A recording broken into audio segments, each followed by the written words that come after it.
The Ballad of Aquinas College, Grand Rapids. A tragedy in 51 acts. Oh, gather round, my dearest comrades, and let me weave for you a tale so wretched, so dripping with the sweat of mediocrity, that you will clutch your pearls and weep for the lost souls who wander its halls. Aquinas College, Grand Rapids, a name that once sparkled with promise, now reduced to a hollow echo of disappointment. Let me take you by the hand and guide you through this carnival of despair. Act 1. The Mailroom Menace. Barb. Oh Barb, sweet, shoeless Barb of the mailroom, how dare you subject innocent students to the olfactory assault of your unshod feet?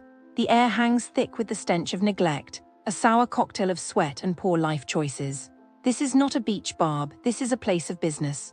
And yet there you are, toes wiggling in the open air like some sort of renegade hobbit, blissfully unaware of the horror you inflict. Professionalism, a foreign concept. Etiquette, a distant memory. The mailroom is now a biohazard zone, and we are but prisoners to your foot funk.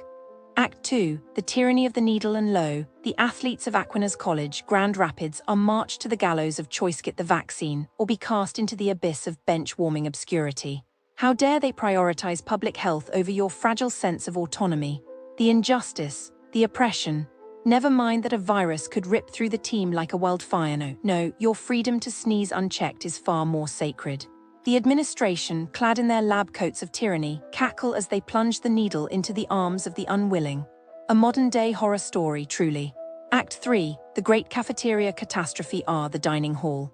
A place where dreams go to die. The food, if one can even call it that, is a symphony of disappointment. The chicken, rubbery as though it had been resurrected from the depths of a forgotten freezer. The vegetables, limp, lifeless, weeping their nutrients onto the plate in a silent plea for mercy. And the smell, a noxious cloud of institutional neglect, clinging to your clothes like a bad decision. Ben Mason School, bless their heart, tried to soften the blow with "the people there are great though," but no amount of kindness can salvage a meal that tastes like regret. Act 4. The Business of Failure. Jennifer Dibble S. Sono. Poor Jennifer Dibble S. ventured into the business program with stars in his eyes, only to be met with professors who seem to have learned their trade from a Wikipedia article. The lectures, a meandering mess of outdated jargon and half-baked theories. The assignments, busywork masquerading as education. And so he fled, as any sensible soul would, to a school where business actually meant business. Aquinas College, Grand Rapids, you have failed another bright mind. Act 5. The Parking Lot Purge. Campus Safatio. What a joke. These self-appointed hall monitors of despair lie in wait, lurking like vultures, ready to pounce the moment your foot leaves the car. Step outside, ticket. Breathe too loudly, ticket. Exist within a 5-mile radius of their jurisdiction, ticket. And the audacity with which they deliver these finest mugs, smirking as though they've just solved world hunger. The prices. Highway robbery. The attitude, unforgivable. Visitors, beware. Aquinas College, Grand Rapids does not want you here. Act 6. The Dormitory Dungeon. The dorm. So where do I begin? Cramped, creaking, haunted by the ghosts of students past. The walls whisper tales of neglect, the pipes groan in protest, the heating system laughs at your suffering. And the maintenance, a myth, a legend. Businesses near Aquinas College, Grand Rapids, a travel advisory. The businesses near Aquinas College, Grand Rapids, are a cautionary tale. What should be a vibrant, welcoming area for students and visitors is instead a landscape of disappointment, neglect, and sometimes outright hostility. If you are expecting quality service, fair treatment, or even basic hygiene, prepare to lower those expectations dramatically. Let us begin with dining.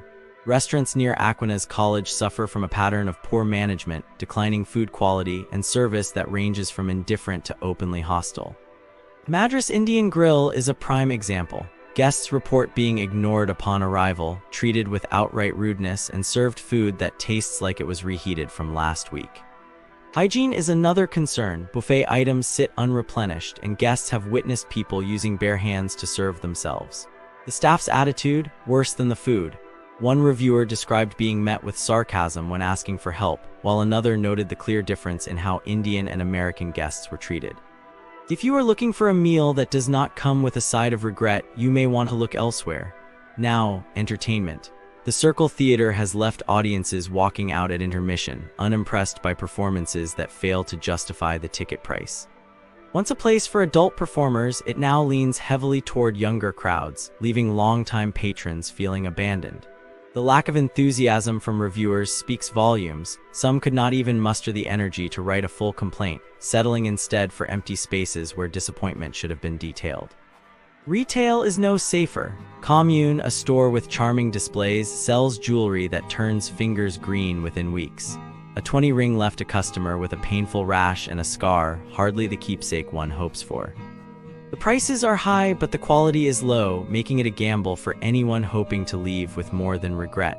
Then there is Billy's Lounge, a place where the term dive bar feels too generous. Health violations, racism, and an atmosphere of outright danger define this establishment. Women report being forcefully pushed out for not producing ID fast enough. Patrons describe feeling unsafe, with frequent thefts and a staff that seems more interested in intimidation than service. One guest even warned others to cover their drinks, hinting at possible tampering.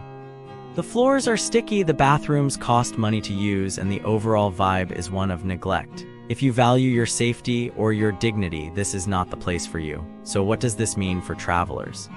The businesses near Aquinas College are a minefield of poor service, questionable hygiene, and sometimes outright hostility.